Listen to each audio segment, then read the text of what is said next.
d'abord les humeurs de Jérôme Commandeur. Bonsoir Jérôme. Bonsoir à tous. Et vous vous intéressez ce soir à une facette plutôt méconnue de Raymond Domenech qui est en face de vous dans ce studio et qui est notre nouveau consultant sportif. Donc attention.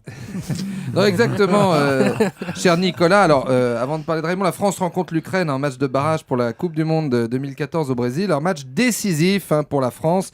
Alors, je suis pas un grand spécialiste de foot, mais j'ai l'impression qu'excepté les 3 derniers matchs, ça faisait quelques années que tous les matchs étaient devenus soi-disant décisifs. Quand j'étais petit, il y avait un France-Espagne, c'était décisif, logique. Un France-Allemagne, c'était décisif, normal. Puis après, ça s'est corsé. On flippait de tout. Il y avait de l'enjeu partout. Un France-Japon, c'était décisif.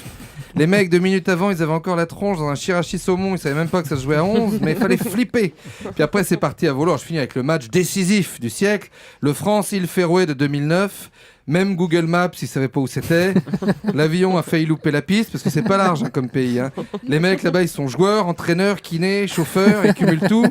Donc ce soir, match décisif contre l'Ukraine. Alors avec nous en studio, le nouveau consultant foot d'Europe 1, bouclette de feu comme on l'appelle dans le milieu de la coiffure.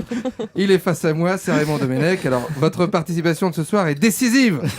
Raymond, pour savoir si on vous garde. Alors moi, en guise de bienvenue, je voulais rappeler une autre facette de votre personnalité. Si vous me permettez la trivialité, il y a plusieurs Raymond Domenech en vous. Le joueur, l'entraîneur, le consultant, mais ce soir, je voudrais faire un bref zoom sur le comédien Raymond Domenech. L'homme de texte, l'homme des planches, le gabin, l'acteur. J'ai retrouvé le son d'une de vos prestations récentes. On va se la repasser pour le plaisir dans ce film fou qui est sorti cette année, sublime et en même temps extrêmement émouvant, un film un peu dans la veine ouvrière des films sociaux à la Ken Loach, où vous jouez cet homme, un peu Pierrot la Lune, une voix éraillée à la Brando, qui rencontre le patron d'un magasin de sport et qui lui demande comment il achalote ses rayons. Une scène culte du cinéma français, le film est sélectionné à Venise, il s'appelle Sport 2000. On écoute l'extrait, écoutez particulièrement la bande-son.